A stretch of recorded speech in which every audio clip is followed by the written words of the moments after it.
Hey guys, what's going on? It's Henry, and in this video, I'm going to be talking about my 7 rules for trading successfully. This is how you're going to put a lot of money in your pocket, how to make less losses, more gains, and overall, the biggest lessons that I've learned from making over $1 million by trading, and specifically trading options. The first rule that I want to talk about is a stop loss. I have a lot of questions from students about stop losses, and many people truly do not understand stop losses. Now, stop losses are very important. However, I'm going to shock you with this, but I don't use stop losses. I have a very specific reason for not using stop losses. So here's a story of why stop losses actually lost me so much more money, and they are actually more of a detractor of your portfolio rather than making you money. Now, on the one hand, sure, stop losses can help you lose less money in theory, but here's actually what happens in reality. So here's what happened. I ended up buying a call option on Tesla. I paid, say, $10 for it. And my goal was to double my money on that call option. So I wanted to get out of that call option at $20. However, when I was a bit younger and I didn't really understand stop losses, I told myself stop losses are smart. So I'm gonna set a stop loss for around $8. If I lose about 20% of what I put in, I'm gonna cut my losses and kind of run. Well, here's what ends up happening. In your portfolio, as the stock fluctuates, if you're long a call option, during the day, it could go down to say $8 because what happens is the bid and the ask are always fluctuating, right? The bid can go down a lot, the ask can go up, right? Because liquidity changes and these options are pretty volatile. And what happens is I ended up getting out of that call option because I got stopped out at 8 during the day. I didn't notice. After class, I took a look and I'm like, well, I actually got stopped out of this position. That sucks. But when I look at the call option, it's at $10.25. And I'm like, how does that make any sense? I got out at 8, but the call option is now worth $10.25. I should have made money. Why did I get stopped out? Well, that's because during the day, anything can happen and options specifically make extreme moves. So stop losses are actually really detrimental when you're trading options because oftentimes you'll get stopped out. It'll sell your position or you'll get out of the position for a really bad price. And then later the stock or option will swing back to a different direction. So you end up getting hurt because of some short-term volatility and the stock doesn't even end up being there. So you have a stop loss that ends up hurting you because it ends up fulfilling your order, but it doesn't really do exactly what you wanted. You wanted to protect yourself, but instead it ends up giving you more harm than good. And for that reason, I've learned that lesson many times. And for that reason, I actually don't use stop loss anymore. What I do instead is I manually track my option positions by just taking a 5-minute look per day. And then if I evaluate that the stock has lost a lot of momentum, then I can manually close it. But having a stop loss typically doesn't do too well for me in my experience over the past 8 years. And for that reason, for the past 2 years, I've actually not used a single stop loss in any of my trades. But if you are going to use a stop loss, make sure that it's not too tight, okay? For example, if that stop loss is too close, it's going to end up hurting you. If you're going to use stop losses, make sure that you have a lot of room to breathe and you don't get out of a position unwanted. Number 2, you want to use technology to your advantage. You don't want to just look at a chart and say, I think this is going to go up, I think it's going to go down. You actually want to use charting patterns, whether it's the Bollinger Band, which I absolutely love, moving averages. If you want to use RSI, there's so many tools at your disposal within technical analysis.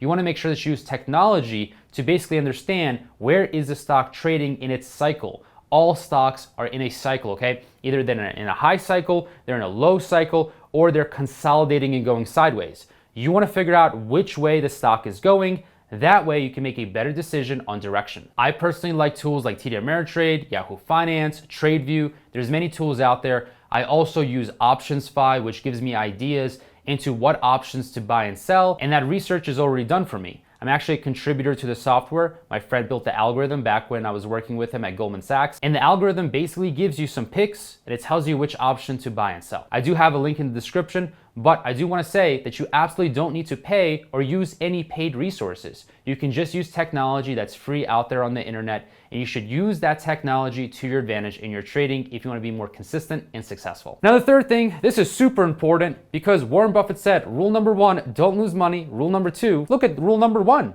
You don't want to lose any money. And that's really important. So you want to make sure that you have proper risk management. So rule number 3 is protect your portfolio. You worked really hard for your money, which means it's really important not to lose any money.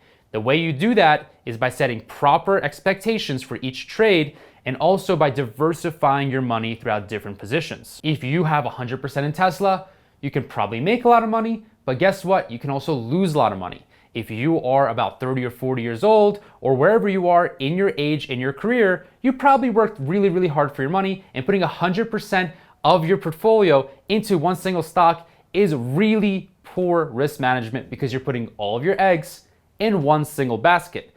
And when that basket blows up, your entire net worth, your entire wealth has been completely destroyed. And for that reason, you want to protect your capital at all costs. Now, you would think that setting stop losses would protect you. However, that's not really needed because instead of setting stop losses, you can manually track your positions. And if you're down a certain amount, for example, say you have an expectation on a $2,000 position to make $200. If you're down 200 instead of being up 200, you can mentally tell yourself, I want to get out of this position. I don't want to risk any more money on this single option position. That's totally fine. But what you don't want to do is you don't want to just buy options, hold them until expiration, hope for the best, and end up losing 100% of your investment. Because when you're buying options, you can lose 100% of the premium that you put in.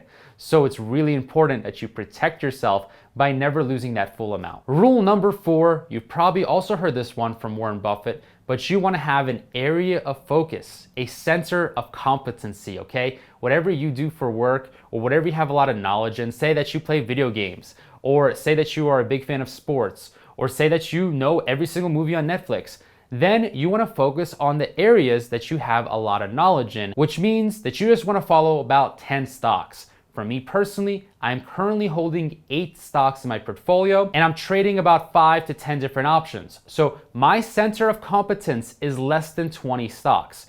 That's why when students ask me about an oil stock or if they ask me about a REIT, a real estate investment trust, I will actually tell my student, I don't know. I am not educated enough on this sector to give you advice or to give you a recommendation. The same applies for healthcare. When I was working for Goldman Sachs, I noticed that the healthcare space was the most difficult. I would see analysts doing so much more research than any other industry. At least it seemed that way for me. Then when I worked for PNC Capital Advisors in Philadelphia, I noticed that our healthcare analyst had a PhD, while every single other analyst, there was about 9 sectors back then. I think there's actually 10 sectors now because real estate got added as a 10th sector in the S&P 500. But anyways, there's about 9 sectors. And the only PhD was in healthcare. The other 8 analysts did not have a PhD, they just had a bachelor's degree. The reason for that is because each sector has its own little nuances, okay? And the healthcare sector is the most difficult because if you want to invest in healthcare stocks, you better understand FDA approvals, you better understand drugs, you better understand chemistry, formulations, and much more. And for that reason, I focus on a specific few stocks. For me, that's software and consumer discretionary companies such as Starbucks, Nike, and where the consumer actually spends money on luxury goods, as well as restaurants, right? Chipotle, Shake Shack, all of those companies for me are much more easily digestible because I know how a restaurant operates. I know that there's food costs. I know how the business operates, and for me, that's much easier. The same goes for technology. I can do a lot of research on technology, understand how the software works. I have a degree in finance, economics, and data analytics. So for me, I focus on software, I focus on internet, I focus on companies that I understand,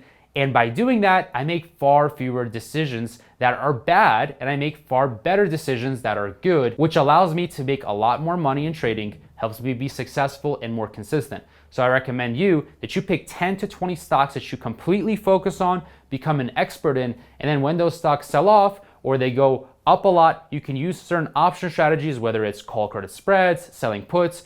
You can use the strategies that make sense for that stock in that life cycle. Wherever it is in its cycle, you can actually make a better decision because you understand that stock and you've been following it for months, and hopefully you've even been following it for years. That's going to give you an edge against everyone else. Now, number 5, this kind of goes with risk management, but keep your positions small. Make sure that you have no more than 10% in one single position, unless you're very young, very aggressive, and you're willing to lose that money. Otherwise, keep your positions under 10%, because if any position ends up detracting a lot, it's not going to hurt you as much as being 50% in that position. I used to be fully into Tesla. I had a large amount of my capital in Tesla back in 2019, 2020, and even 2021. And that's partly how I made $591,000 in 2021.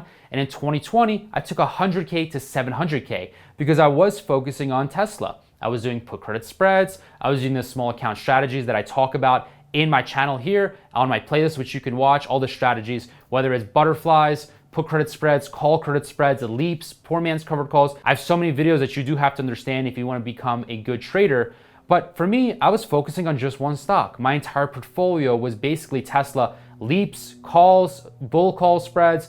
I had all the option strategies on Tesla. And mainly I was doing that because the stock had a lot of implied volatility, which is cool. You guys should chase implied volatility. You should look for stocks that have a lot of movement, because if there's no movement, there's no money to be made unless you really focus on the iron condor strategy. But still, typically stocks don't go sideways. They're typically going up and overreacting on the upside, or they're crashing down with a lot of fear and they're overreacting on the downside. For me, I was fully in Tesla. I made the right decision by doing that, but it wasn't necessarily smart. And I'll tell you why.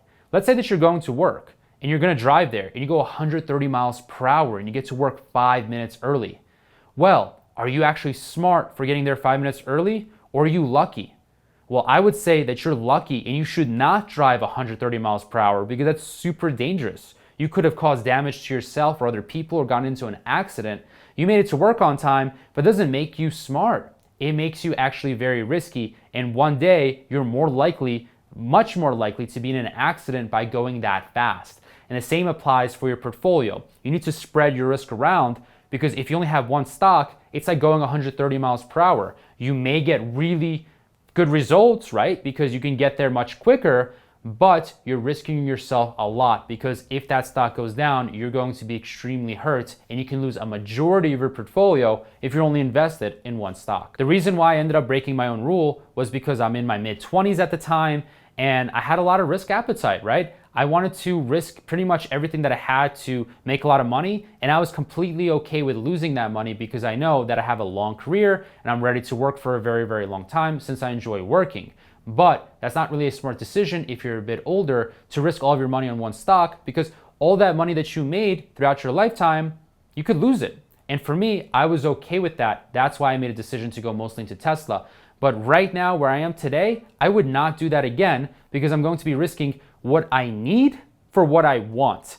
And risking what you need for what you want is not a good decision, believe me. Number 6 rule is pay attention to your taxes. I'm not a licensed tax advisor, but you do want to be educated a little bit about taxes. And the 2 top rules that you should focus on is number 1, the wash sale rule. The wash sale rule is basically this. If you end up losing money in a stock and you end up selling it, then you can actually use that loss to help on your taxes. But if you end up buying that stock back within 30 days, which you have lost money on, that's going to be a wash, because the IRS is going to say that you're buying back a stock that you just had a loss on, but you're replacing it with the same stock. So we're not going to count that on your taxes because you're still in the stock in the same exact security. And for that reason, what I do just to be extra safe is I wait actually 31 or 32 days before I buy back a stock that I have lost money on. The same applies for options. If I've sold a put option and I end up closing that for a loss, I'm not going to sell another put option on the same stock within 31 or 32 days just to be super, super safe, because that's not going to count for my taxes. That's not going to benefit me. It's going to be a wash sale. And when you see a wash sale on your taxes, it's one of the worst feelings because you can't use that for yourself. But for example, I'm in the highest tax bracket. On the federal tax bracket, I'm about 37%. Your tax bracket is going to be different. But say that you have a $10,000 loss. When you lock that in, for me personally, I'm going to save 37% of $10,000. So $3,700 I'm going to save. You may save $3,300. Let's say your tax bracket is 20%, you might save $2,000, right? But if it's a wash sale, you don't save anything because it doesn't count. So watch out for the wash sale rule. Also, something really interesting in what I do around December is when I talk to some of my customers, my clients, my students, what I tell them to do in December is to sell their losing positions and to replace them with something similar, but not too similar. The reason for that is if you end up selling Apple at a $10,000 loss, you get to actually keep that loss, right? That $10,000 benefits you. And now if you replace Apple with something similar, maybe it's Amazon. I know it's not that similar, but if you replace Apple with something really similar, then you can actually write off that $10,000 as a loss. And now you still reinvested that money into something else. So you're getting a tax benefit, but you're still holding a security or a stock or an option that is not that far off from what you were holding before. So that's a loophole or kind of a trick that I look into. And the last seventh rule, guys, and this is what I focus on really, really hard because I like to travel a lot. I'm in Medellin, Colombia. I've been all over Europe. I've been all over the US. I've been basically to about 12 countries in the past 12 months. I like to travel, and that means I need to fuel my lifestyle because my expenses are very high. And for that reason, I focus a lot on consistency. And my seventh rule is you should focus on consistency over large profits, okay?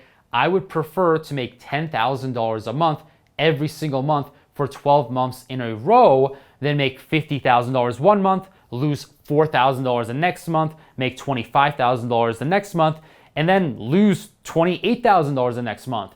And if those returns add up to even being $12,000 per month, right? Instead of $10,000 consistently, if I was making $12,000, but it was all over the place, going up and down by like hundreds of thousands of dollars, no thank you. I don't want to make more money at the expense of very huge volatility. I'd rather have basically a straight line or as close as possible to a straight line in my portfolio, in my financial life, because that way I can rely on that income, withdraw that income, buy plane tickets, buy hotels, buy restaurants, right? And just do what I want without having the fear of having huge volatility swings within my portfolio. So the rule number 7 is focus more on consistency, focus more on passive income, focus more on getting a consistent return rather than a large return. And those are my 7 rules for success. If you want to be very successful as an option trader, make sure to check out my small option playlist and learn more about trading options successfully.